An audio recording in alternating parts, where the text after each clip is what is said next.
Welcome back, everybody, to the Real Wealth Solutions podcast. I am your solo host this round. My name is Greg Scully, and today we are welcoming Nico.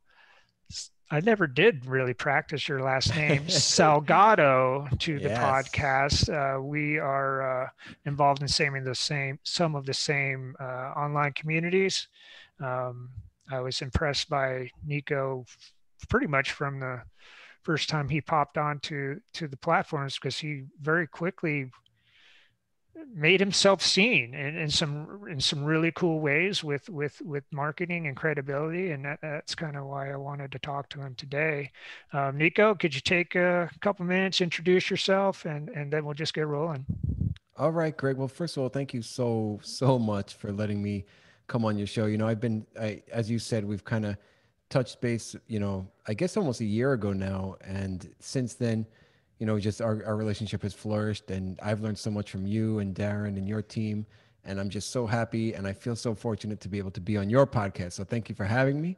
You're welcome. And yeah, so about me. So, man, I've been a school teacher for this is my 17th year as a school teacher. And throughout the course of teaching, I've realized that there's no way I'm going to live the type of life that I want to live, where I want to travel. I want to make sure that my family is safe and secure, where after retirement, I'm going to live a life of what I call luxury, meaning surrounded by friends and family, doing things that I want to do comfortably and having those around me comfortable as well. I don't look for lavish things. I'm not that kind of a guy. But I realized quickly that there is a ceiling that you're going to reach when, as a school teacher. And I ended up picking up more jobs. So my solution to reaching that ceiling was just taking on more work. And I found myself, in the situation where everybody's like, oh, well, teachers have so much time off. I had no time off. I was working before work. I started a program for kids before work, before school started. And then I would coach after school. And then I would, after that, I would also do my wood shop because I started a wood shop, a whole business with that. And I was literally working from 4 a.m. to 11 at night. And I was still not making anywhere near what I thought I should be making. So at this point, in my journey, I said, you know what, I need a real change, something that's really going to provide lasting wealth for me, my family, and really validate all the work that I've been putting in, because you're not going to make it as a teacher, putting in the time. It's just not going to happen. You're not going to get the type of returns that you hope to get or that you think you would get putting in so much time and effort and energy into something. So back in 2012, I ended up purchasing a piece of land in Nicaragua because of the fact that I enjoy traveling, and I've been to Nicaragua various times, and I found this beautiful little spot down in the country of Nicaragua where it was like untouched. You could see cows walking by, horses, you could see cowboys, and the waves down there were perfect, Greg. Because I don't know if you know about this about me, but I'm an avid surfer. Been surfing for about 30 years now, and traveled the world surfing. So I found it the most perfect spot for surfing.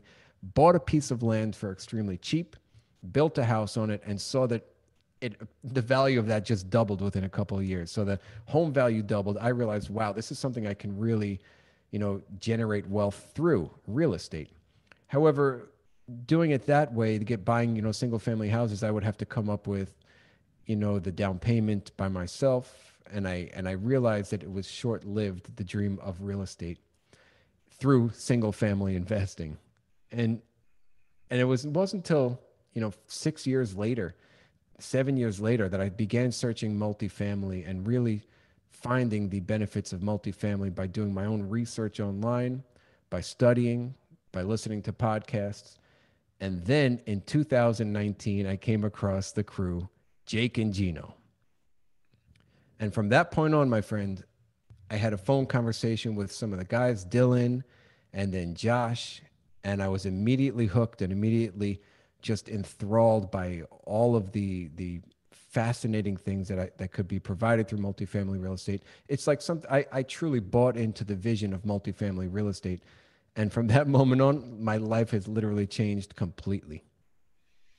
Yeah, cool story, the Nicaragua thing. Do you still have that place? I do. So I never sold it, and I don't want to sell it. The value's doubled. But I like the fact that we can go You down can't go there. buy those waves somewhere else though either. I No. mean, right? That's a very purpose specific purchase there. Yeah, right on.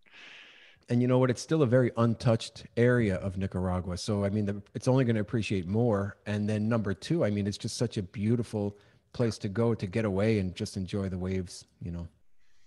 Yeah, and I mean, I kind of similar. I started with a couple single families, turnkey stuff. It was in Memphis. The surfing's not quite as good there. Um, and the cash flow wasn't spectacular either because after a couple of vacancies and a couple of turns, you see a lot of your profit just for that year just evaporate into just keeping the thing going. And then, yeah, you realize, oh, I'm going to need 42 of these or whatever, whatever your magic number is that you have. And then you work backwards to, so that's dozens of closings, dozens of down payments. And I agree with you, the scale thing. With some people do it and they do great with it, but I'm like, there's got to be a better way. So we saw the light as well, similar to the way you did. Um, did you find other avenues prior to multifamily, or was it a light bulb moment? Did you dabble anywhere else? I did. Um, I did. You know, I never actually jumped into anything else, but I took literally maybe 2 years of searching for more single family houses and then duplexes. And I said, you know what? I can't afford duplexes without people joining me and helping me out. And I only found a couple people that wanted to go in with me as partners. And then I ended up downscaling again and looking only at condos and going smaller, thinking that, you know what, I have to stick with what I can afford on my own. And that was really like a limit that I had put on my mindset, thinking that I couldn't really get into anything bigger because I had to do it on my own. And after literally after one conversation with Josh, I realized that my whole thought process was just wrong. And that by thinking that I was going to try to take on this whole real estate game alone was just completely stopping me from really getting into what I should be doing, which is the multifamily. Now, like you said before, I agree. There's definitely positives to single families, uh, and people do it very well. People can scale it, to a degree. But for me, it really came down to, the ability to work with a solid team of people and the ability to scale, in multifamily, I feel is just so much more powerful than the single family avenue. yeah, and you touched on it already. It's very much a team sport. Um, my success that I've had so far has been completely reliant upon partnerships, filling out different roles that I'm not strong with, or maybe even not even physically able to do. I came down from Alaska about a year ago down here to Tennessee, so for a while there, um, I was physically unable to be boots on the ground, but found a partner that it was able to fill that role and got comfortable investing in Tennessee, and that's where we continue to invest today. Um, what I found so impressive about you was how quickly you got into uh, the networking side of the multifamily and building relationships and providing value through you have, I think, do you have two podcasts that you're involved with, one of your own and then the second one, or am I misspeaking? No, it's just the one. So I started a podcast. I I followed the books, man. There were people telling me what to do, that you have to do X, Y, and Z, and they're right, in a certain sense. If you want to propel your career forward, there's definitely certain steps that you can take if you don't have the capital like some people do. Some people can jump into the game. They have, millions of dollars, and they're just ready to start investing that way and begin learning that way too by using their money with trial and error. I didn't have that, that option. So I really just followed the books. I followed with what, people told me through podcasts, through learning, through education, and through the Jake and Gino platform, the Wheelbarrow Profits Academy, just preaching, you got to be a thought leader. You got to get your name out there. You got to be seen people are going to search your name. You have to begin to create some sort of credibility for yourself, because if not, you know, and nobody's going to know who you are, and you have no money, and you know have nothing to offer somebody, how are you going to possibly get into the game? So we talk about it a lot, you know, me and my coach over there, Mikey T. We talk about things like, well, what do I have that I can provide people with? Or what am I, you know, what are people lacking that I can jump into their group and fill that void or fill the need for them, so that I can get myself into the game quicker? Because there are a variety of different ways to get into the multifamily game.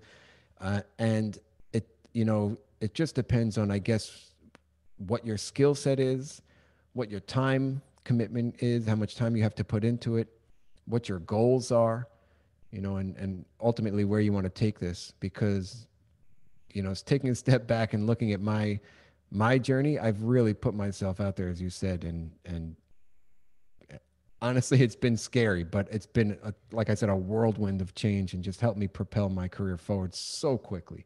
Whereas I don't have the capital to do it otherwise, so I couldn't just get into the game like somebody with capital could do. Yeah, and if you're scared, it doesn't show. So the stuff that you put out is very well done. It's very well marketed. I find it very well thought out. I'm like, wow, I need to get in touch with Nico and figure out some of these things that I can do for myself in quite, selfish way. So yeah, you've got the virtual meetup as well, out of New York, which you is that weekly or every other So week? we do a bi-weekly virtual meetup, and yeah, great point, man. I forgot about that. And that's something that I did originally to become, you know, a name in the game, you know, to become a player in the game, to be seen as somewhat of a thought leader. And I originally started it, you know, Daryl was the one who really helped me formulate that. Do you guys have your meetup as well? We have an in-person meetup. Yeah, so and I Yeah. basically copied Daryl's structure, and I did an in-person meetup, and it only happened once right before COVID hit. So, Okay. Right. yeah, and then we were all virtual ever since. And I found myself losing steam virtually. I couldn't figure out how to connect with people. I was feeling like I just overwhelmed. So I invited Yosef, my partner, now my co-host on that virtual meetup, to join me, because he was the only one attending all of my meetups. And I said, you know what, I need help with this, and this guy seems like he's got a lot of energy to put in. Let me invite him to join me. We can be co-hosts and see if we can grow this thing together. And I'll tell you, that was the best decision I've ever made with that, because he gave me rejuvenated enthusiasm, spirit, direction. We set goals together, and I was gonna basically quit it. So if I didn't have Yosef, if I didn't offer the opportunity for someone else to join and partner with me and help me, I wouldn't have succeeded with that. And I think that's a very key point for me, and it was a very big learning point for me, realizing that prior to joining this the Jake and Gino community, I was focused solely on doing everything myself, because I felt like I needed to, and I felt like there's nobody who could do something better but yourself. But I realized I was involved in so many things that I was falling flat, and I wasn't producing the best product I possibly could, until I invited Yosef on, and I invited somebody to share and partake in that with me. And it was just honestly the best decision I've ever made for the meetup. And now we have, you know, 30 plus people come on every time. We're getting some big names on the meetup, and it's just something I'm Yep. very proud of, you know. But to bring it back a little bit, I was originally thinking that it was going to diminish my credibility by having a co-host, and again, I couldn't be farther from the truth. And it comes down to a lot of what Josh always talks about, the go-giver mentality. Give people everything you possibly can, and it comes back tenfold, you know. And that's really what happened here. I gave Yosef the opportunity because I was going to fall flat on my face, and I needed some inspiration, and he brought it. Yeah. And the other upside of partnerships, besides having somebody fill a gap in knowledge, or have a skill that you don't have, that you can work together and grow together. There's also that accountability side of it, that very often people are going to be more accountable to somebody else than they may be to themselves. I'm certainly guilty of that. I'm more apt to, thumb around on the phone, or waste time when I really don't have much to do. But if I know I've got something going on that somebody else or one of my partners is relying on me for solely because they're doing something else, then you end up producing. So yeah, the not only do you gain on growth, but you also just gain on execution, I think, a lot with the accountability partner type thing. Yeah, absolutely. You know, Joseph has definitely kept me accountable, and it's funny. I would do more for him than I would have done Right, for myself. You know, it's crazy how it worked out that way. right. So, excuse me. Of some of the other things that you kind of came out of the gate with was your one pager, which I thought was a great addition.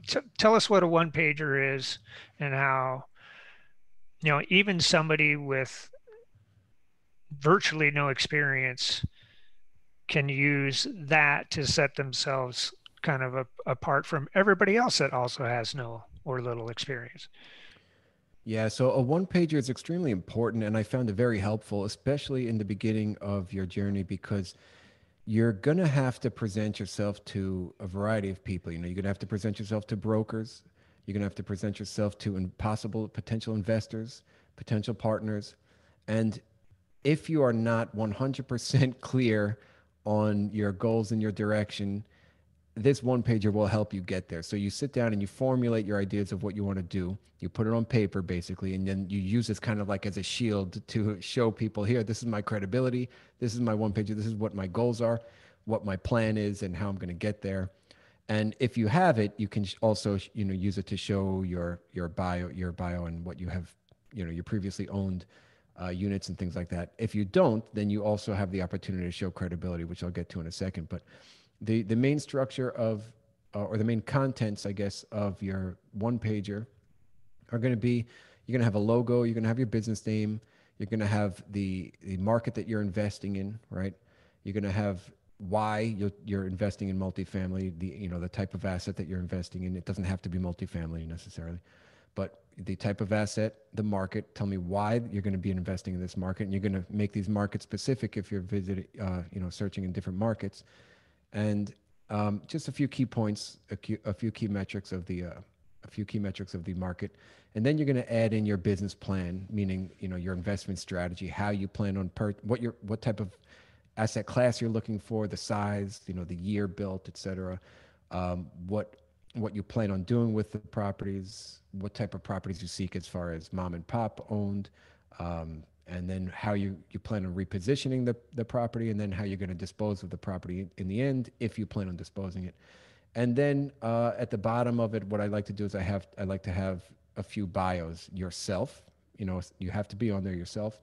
And if you have trouble writing your own bio and coming up with something that you feel is, I guess, powerful and gives you credibility, just reach out to me, or Greg, or Darren, and we can certainly help you figure out a bio that can give you some sort of credibility, because you all have some sort of credibility out there.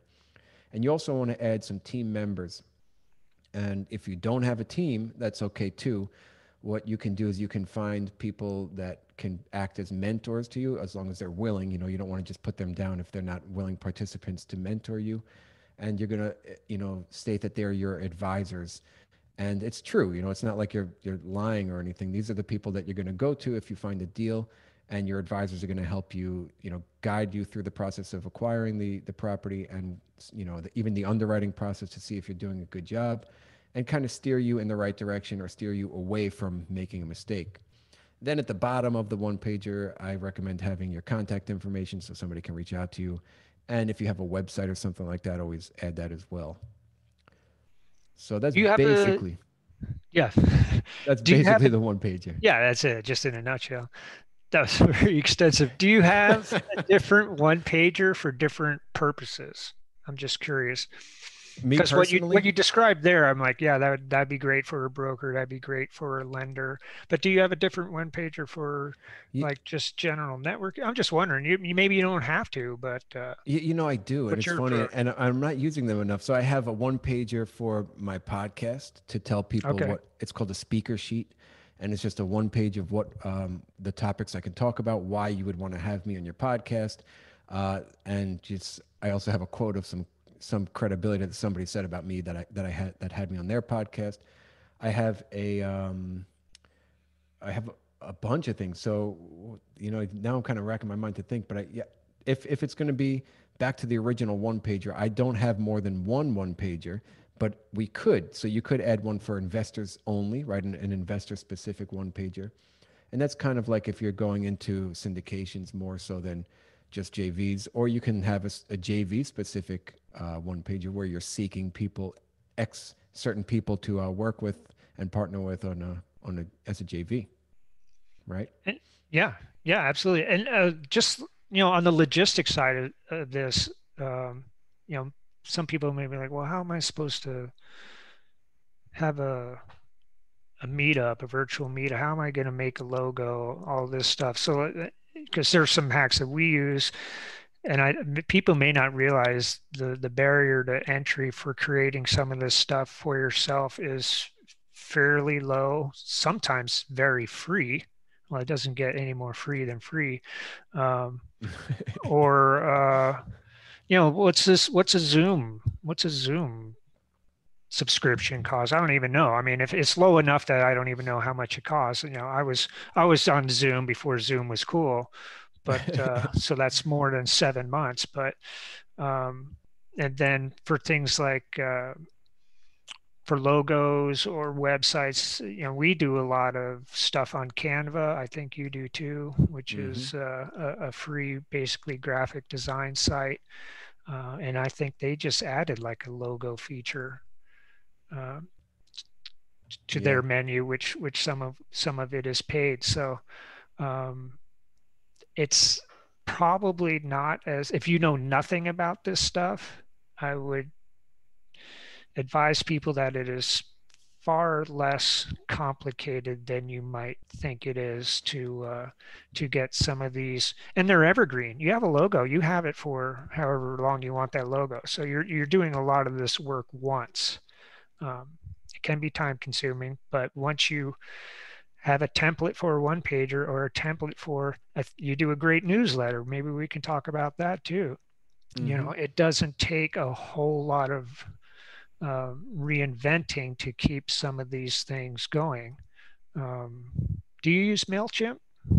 I do. Yeah, I use Mailchimp, and as what you were talking about, I also use Canva a lot, and then I also use Fiverr. So I will design things my own on Canva, or I will use designers on Fiverr, and then have them provide me with a template for Canva that I can just edit and change up here and there. So some great points, man. Yeah. So at the beginning of somebody's journey, you know, people do tend to get afraid of starting because of they think they have to create this crazy business, but it's really just you're creating an image. You know, it's not like you're building any infrastructure and you're building a warehouse to operate, and you're just creating an image, and it can really be an all totally online presence. So what I recommend people do is, and I didn't do this right away, and if I could start over, I would do it this way. I would go right to Fiverr or some sort of, you know, virtual assistant platform, and find somebody that can create and develop a color palette for you, so for your brand. So you want to have a brand color palette, right? And that's something you're going to take with you for the rest of your career and use on multiple designs for everything. So from designing your social media to your, you know, your one pager, to your podcast speaker sheet, you know, to your, we have a virtual our virtual meetup, we have a one pager that we hand out for people that, you know, that we want get to bring on as guests. We have a one pager for that also, and you want to keep a consistent branding of that as well, so that, you know, just when people are, you know, looking at you, it's not confusing to them, and it's just cohesive and something that is, you know, got a lot of symmetry throughout your entire business. So back to my point. So you want to start with I would recommend starting with a color palette. Then, as you're saying, find somebody who can do a logo for you. And to your point, a lot of people get jammed up at this point because they think that they have to create some amazing business name that's going to be that has multiple meanings and it's going to change the game of multifamily forever. But in reality, I find that this is probably the area where you can skimp a little bit and really not focus 100% of your attention on, creating an amazing business name. Now, that being said, you want a good business name, but my point is don't spend weeks trying to rack your brain and come up with the best business name possible because it's just slowing you down. And in the end, the business name doesn't matter as much as your personality, your integrity, and the vision and image that you portray to people. Yeah, I mean, I would just add stuff like that. My approach is maybe read 3 or 4 articles about best practices or something for creating a website or something. Of in those 3 or 4 articles, probably 75% of it is going to be repeat, and make sure you do that 75% and you'll Hmm. generally be okay. Because yeah, if you're spending time figuring out some catchy acronym or something, you can be analyzing property. So Exactly. yeah. A great point. I mean, you want to be focusing on the stuff that's going to bring in revenue, right? Uh, in the end, the name is, it's important, but don't, like I said, just don't spend weeks or months rather. That's going to, on something that you can get done quickly. And then I guess you could always revise it. But I also advise people if they can't come up with a business name and they're just stuck, just use your personal brand name for now. And then in the future, if you wanted to come up with some sort of business name, use that. But create a logo. Um, have your color palette create some sort of a logo for your business name or your personal name. And then start using that logo in your email signature. So you want to get a business email account if possible. Or like I did, I just made my own email signature for my Gmail account. You can have somebody do that on Fiverr too for like $5 to $10.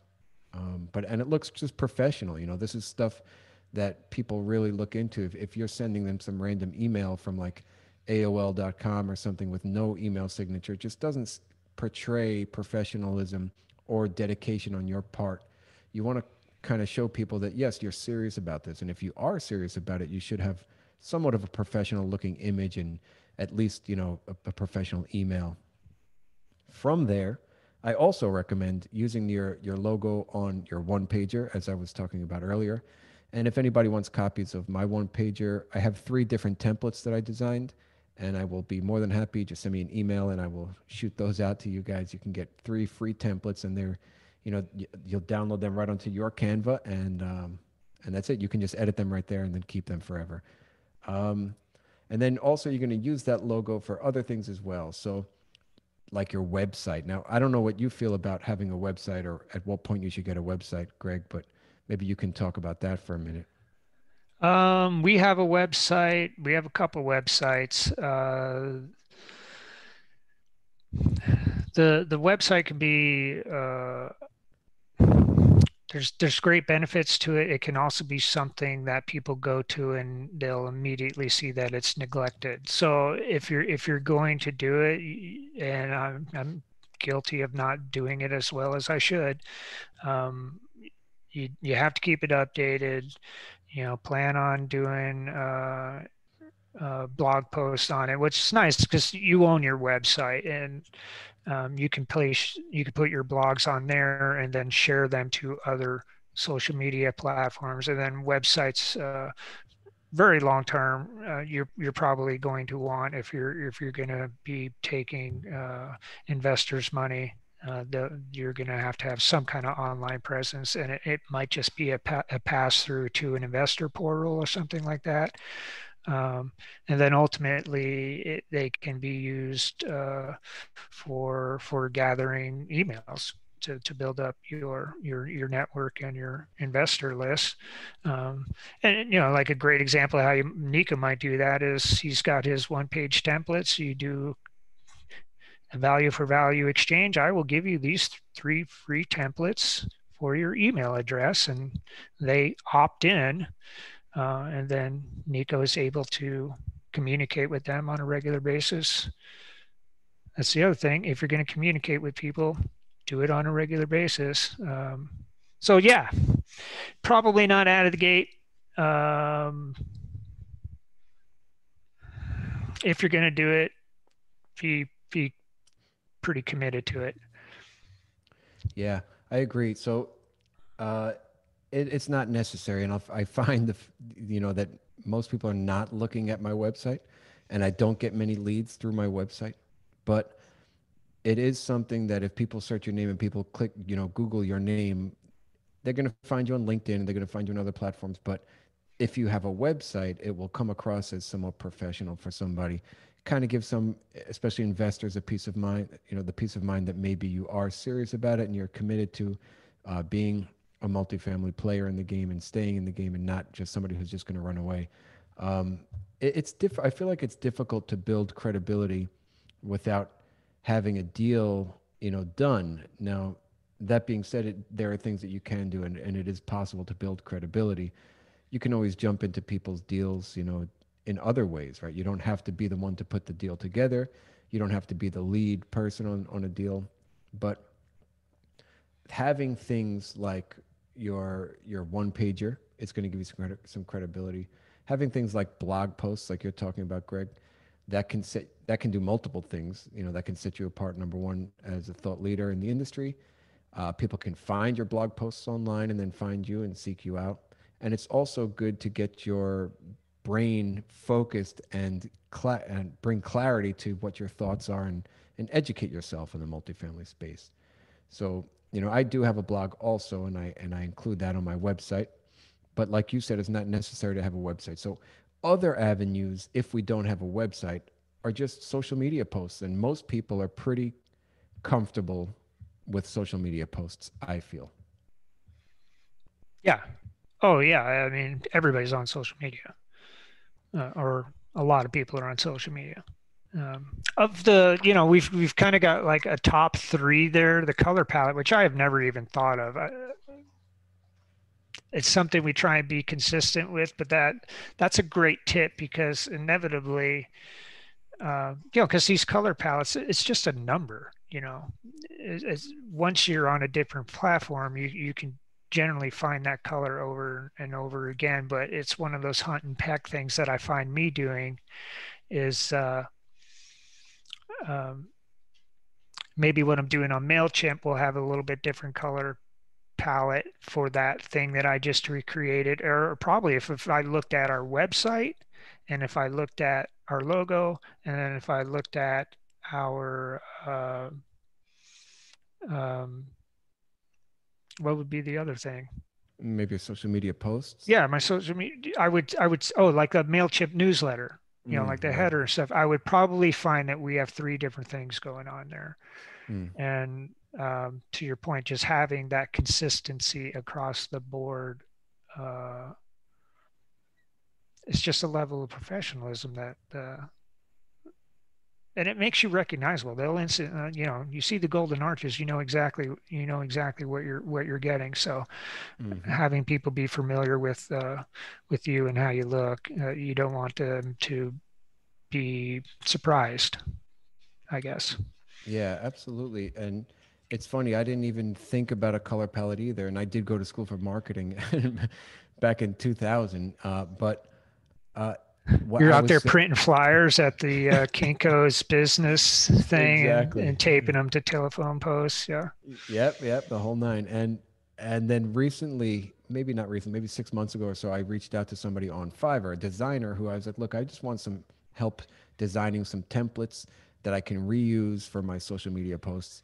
And she was so cool. She was like, you know what? Let me put together a whole brand color palette for you. And she did it for me. She said, do you like it or not like it? And we tweaked it a little bit. And from then on, I just take that color palette and I give it to all the designers that I work with. So it stays uniform and consistent throughout. Right on. What would of the all the things you've done, what is any one just been a complete standout from where you're looking as return on time, I guess if you want to put it into like an investment type Hmm. language. Anything jumping out as I should have done that earlier because man, did it really seem to pay off.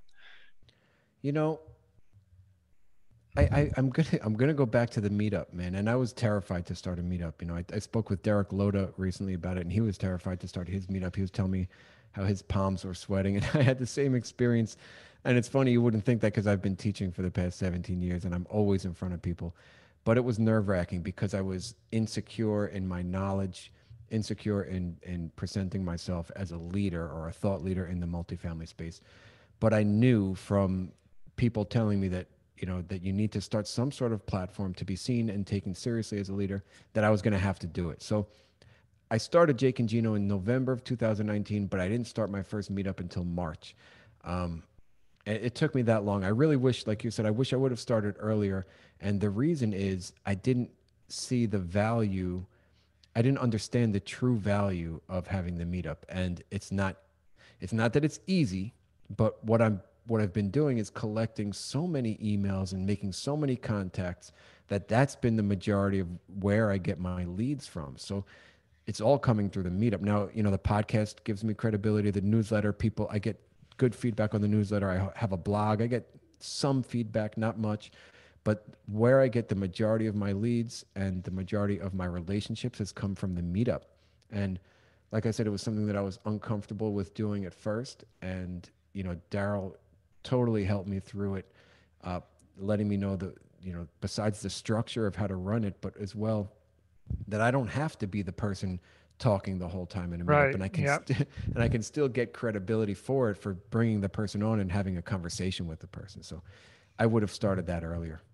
Yeah. And that's what I mean, you're spot on. You don't have to be up in front of the crowd or the lead person speaking on a Zoom webinar style meetup, giving all the knowledge. What you're really doing is providing a service for for other people that have the same questions that we all have.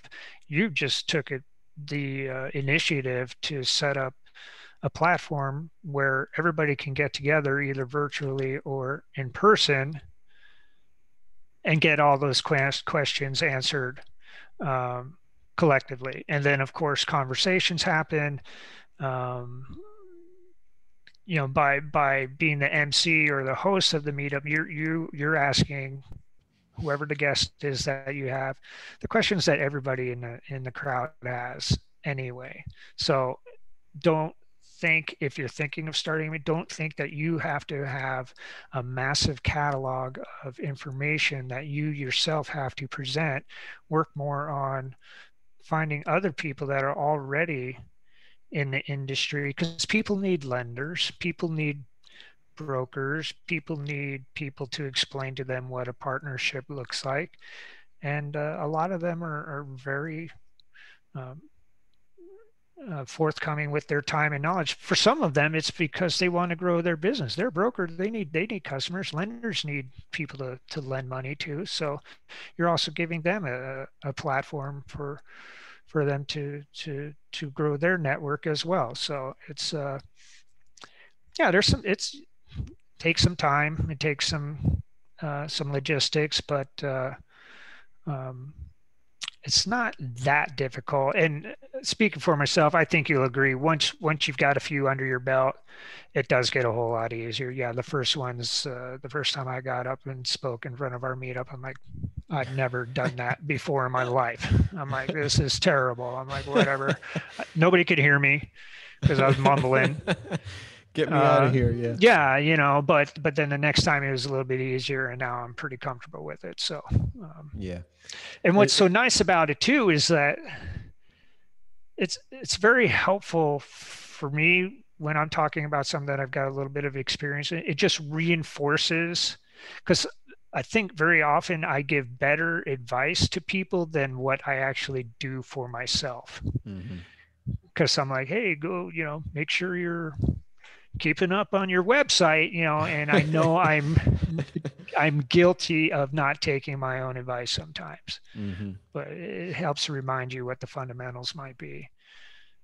Yeah, So I really enjoy it, and it's funny. Like I said, the first few times I was terrified, and then it started getting easier. But I was losing steam, and thankfully I got Yosef involved, and Now I can't wait for these nights, because this is a night now, and it's finally developed into what I had envisioned or wanted it to be. It's a night where people can get together, people can meet each other. It's free now because we do it online, we do it virtually, and people get to connect and learn and grow and get their education. Some people can't afford a formal, academy or mentorship program, and they have to have something like this, and this is what they rely on to get the majority of their education. So I have to keep that in mind too when we're getting guests, as you said, onto the meetup, because I have to provide these people with a service, and my benefit is, yeah, I get these people's emails, but I also get to ask the questions that I want to ask too, and I get to Right. listen Yeah. to these Yeah. people's stories, and Absolutely. it's just a ton of fun, and I didn't think that I would like it, but I definitely now enjoy it. And you record it and then send it out to anybody who registered. Yeah, so and then we have it also on the YouTube channel. So Okay. Joseph and I created our own YouTube channel, and we don't edit it or anything. It's just the raw, content. It's just basically cut from beginning to end, and that's it. And it's cool, man. Yeah. So and then we send them out, every like the next day or two after every meetup, we'll send out the recording.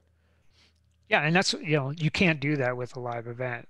Live events are great. There's nothing better than getting in front of people or seeing people face to face. I think that's where most true long-lasting connections are probably solidified, is when you eventually get to meet them in person and um, confirm everything that you thought was what you liked virtually. So there's probably not a substitute for face-to-face type stuff, but certainly since the beginning of this year, it is far more acceptable and maybe even anticipated that a lot more things are going to be happening virtually. And with this business, it's great because not everybody's in a market that they want to invest in. So being able Hmm.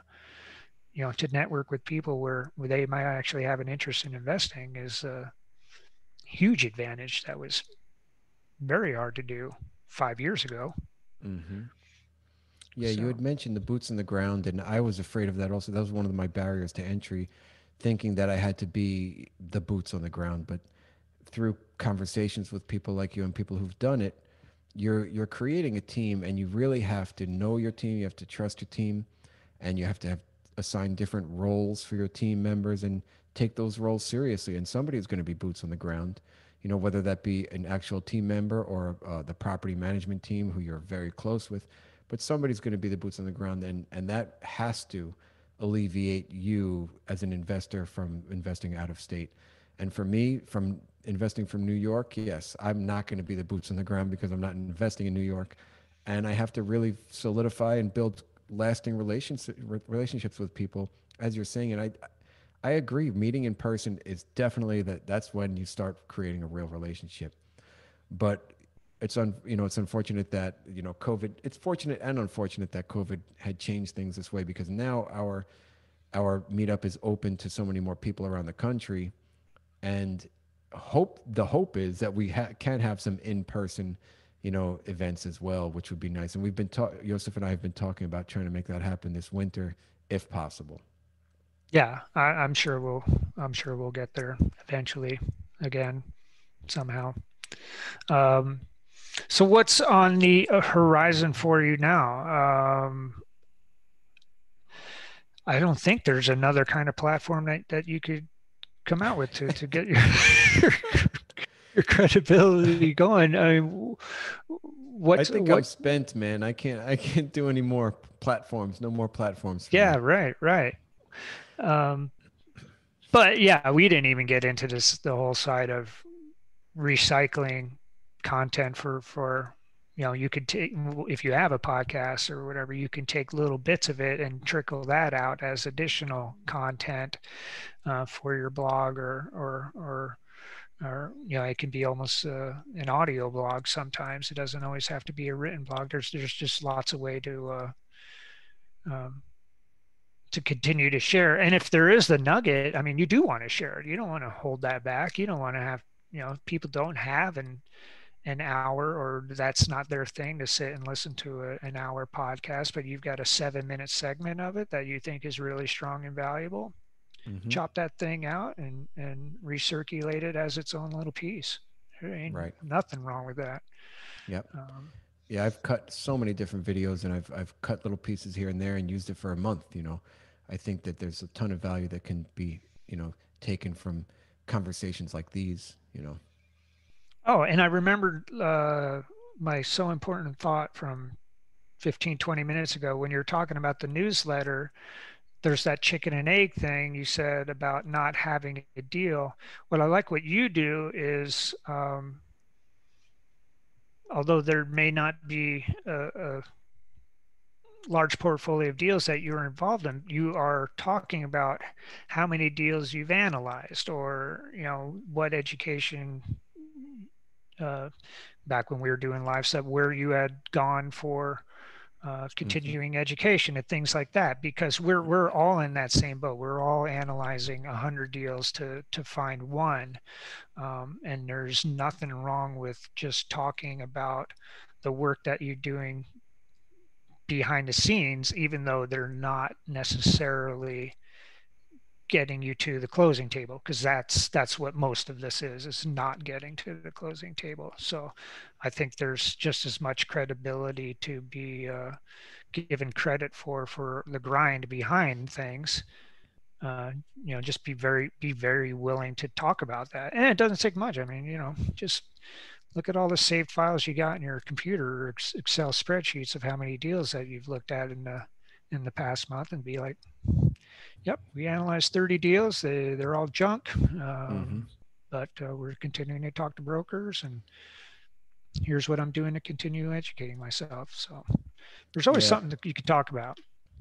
it's important too for the investors or the people that I guess you want to call it the investor journey, for them to realize that you're always working for them. You're trying to find them the right investment opportunity, and that real investment opportunities, when you do offer them, they're great opportunities, and they're only going to come around one, two, three times a year, max. So for that investor who has been following along with the newsletter, they're going to, hopefully, the objective is for them to jump on that deal and say, oh, he finally got one. He's been working so hard. I know that he's been actually looking at the numbers and analyzing the deals to find the right one. He passed on so many deals because they weren't a right fit for me as an investor, and now he found one. I trust him. Let's do it. Yeah, So it's that's the that's goal. that whole like, know, and trust type thing, Mm-hmm. that you probably got in your first semester of marketing Mm-hmm. back in the day.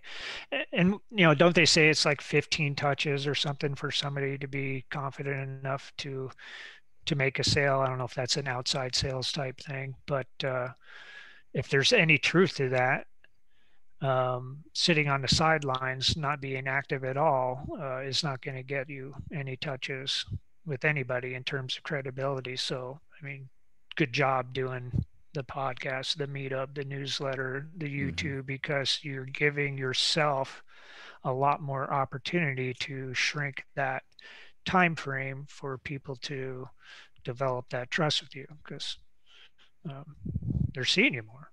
Yep. It's just that Exactly. simple. Yeah.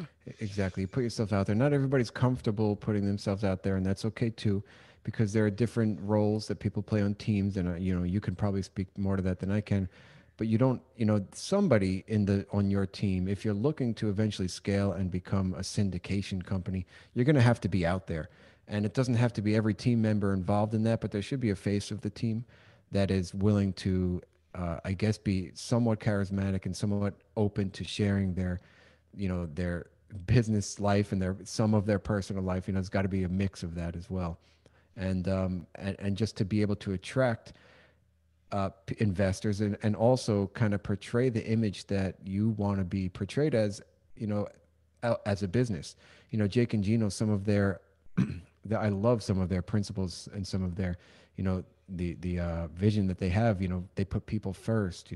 They put they just have so many things that I have copied, because I feel that their just their whole platform is just such a admirable and noble way of doing business, that I think that there's no harm in imitating something like that. Yeah, yeah, and them specifically and are very authentic. And I would also add to what you're saying, just be comfortable being yourself. You don't have to reinvent yourself and have a completely different persona just because you are having to market your business. I certainly don't suggest anybody change the way uh, that they generally act just because they're now doing their marketing role. That'll get sniffed out eventually anyway. Hmm. If you're the same person pretty much on the podcast as you are when you meet that person finally at an event, um, they'll have an even greater comfort level with you Yeah, because it's kind of like the consistency of the color palette. You were consistent the whole time. it's so Yeah. true. I was just reading a book that that spoke to that as well. It might have been Oren Klaff's book, Flipping the Script, or Flip the Script, the one where he was, and he talks, it speaks exactly to that, where if they see somebody that's ingenuine or inconsistencies in somebody's personality, they're immediately turned off from doing business or involving themselves with this person. And it's something that's inherent in us that we might not even recognize. But if we don't see somebody that is consistent, somebody that has, integrity, it's just like you said, it's so transparent that, and it just turns us off as investors or as people that would want to do business with somebody like that. Yeah, and kind of the other thing I've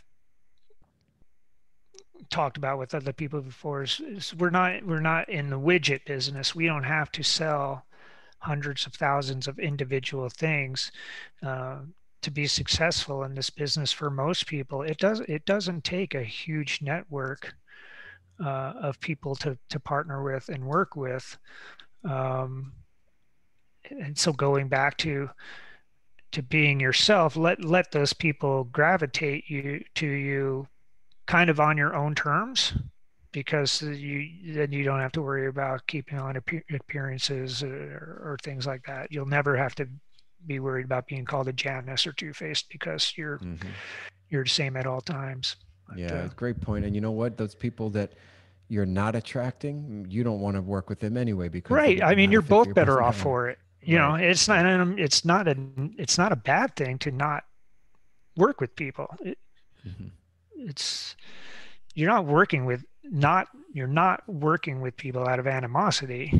You're just working with people because it's just not a good fit and life goes on. You Right. still say Exactly. hi to them in the post office. It's no big deal. Hmm. So Awesome, man. I love that. you can use that. Put a put on Thanks, Greg. t-shirt. We'll split right down the middle. I got the Darren's color not palette. yeah, Darren's Darren's not not getting getting his anything. third. He's not here. Um, yeah, maybe one last thing that you would recommend a newbie do if we haven't covered it all already. Something on the tip of your tongue that we can talk about briefly to close it out. Yeah. So I'm big on this, and you're going to see it now. You're probably going to notice it more now. Pictures of yourself. You don't have to go. I'm going to keep it really simple and really easy. You don't have to go to a professional photographer. You don't have to hire a professional photographer. And I've spoken with people in the Jake and Gino community that were seeking professional photographers and stressed out about the fact that they had to get pictures and headshots for their bios and for, just for their social media platforms and for their email signatures. You don't need to do that. So what I recommend people do, take your iPhone or your Android or whatever you have. They all have excellent cameras. You can put it on a tripod, and if you don't have a tripod, that's okay. Have your sibling or your parent or your friend or your spouse take a few pictures of you. I recommend anywhere from 10 to 20 pictures. Just make sure there's somewhat adequate lighting and you have a variety of different clothes on. Do about 5 pictures with, one outfit and then 5 pictures with another outfit and get about 15 to 20 pictures total. Take those pictures, go to Fiverr. That's my go-to, but you can also go to just another virtual assistant platform. Go to Fiverr, type in photo editing, and from anywhere from 10 to like $30, they can edit these photos for you professionally. They can remove the background or put a white background for you. I tell people to get both: get the white background and remove the background They're going to whiten your teeth for you. They're going to make you tan. They're going to make you look good and make the pictures look professional. So this is something that goes a really long way too, and it's cheap and so easy to do. So don't let this one little thing stop you from moving forward. Take your phone one day, set up an hour of your time max to have somebody take pictures of you or set up the tripod.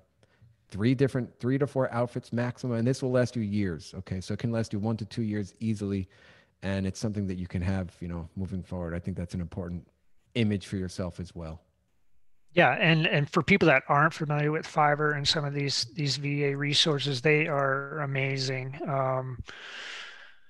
You put in an order, you talk about the work that you need to be done, you go to sleep, and oftentimes you wake up the next day or later that day, you get an email and the work is done. Mm-hmm. It's pretty amazing. Generally, for the types of things that we're talking about, very affordable. Um, so if you're sweating about, oh, we're before we came on the podcast, I was like, oh, I don't want to learn a sound engineering platform for the podcast. There's people out there that can do all of this for you at very reasonable cost, and it will allow you to guard a lot of your time to be used towards whatever, family, chasing down real estate, whatever you want it to be. You don't have to be a jack of all trades to get some of these things knocked out. And I think, like, if the one pager, the color palette, the logo, and the pictures, you can knock that out in a week, Mm-hmm. easy, and Mm-hmm. you have yourself a nice little set of evergreen marketing materials Mm-hmm. Awesome. for quite a long time. So, yeah, let's wrap it up here, Nico. Tell us where we can find you. We'll drop it in the show notes as well, of course. But where do we find Nico Salgado? All right, my man Is that Greg. right? Well, that's it, Salgado. Yeah, it means Okay. salt of the earth. It's actually a Portuguese name, but my family's from Spain. We border Portugal. We're like literally 20 minutes away from the border of Portugal. So my family was salt of the earth. I guess I got to keep that going. So Yeah, that's good. find me. You can find me on my website at www.smallacecommunities.com, or shoot me an email, nico.salgado, that's S like Sam, Algado 456 at gmail.com. And I look forward to talking to everybody out there. Look, I know the struggle of getting to the game, getting into it quickly. I was hungry, and I know that there are a lot of people out there that are hungry to get into the game and getting quick, but don't have the right resources. Just reach out to me, and I will help you get in quick. Yeah, for sure. I can speak for him. I'm looking at him like, Nico's raising the bar. I got to jump. So, yeah, thanks again. And for the Real Wealth Solutions podcast, I am Greg Scully. If you like what you hear, please share it with a friend, especially one of them that is struggling with figuring out how to market themselves a little bit better in the multifamily space. So, we appreciate your time, and we will see you on the next episode. All Later. right. Take care, guys.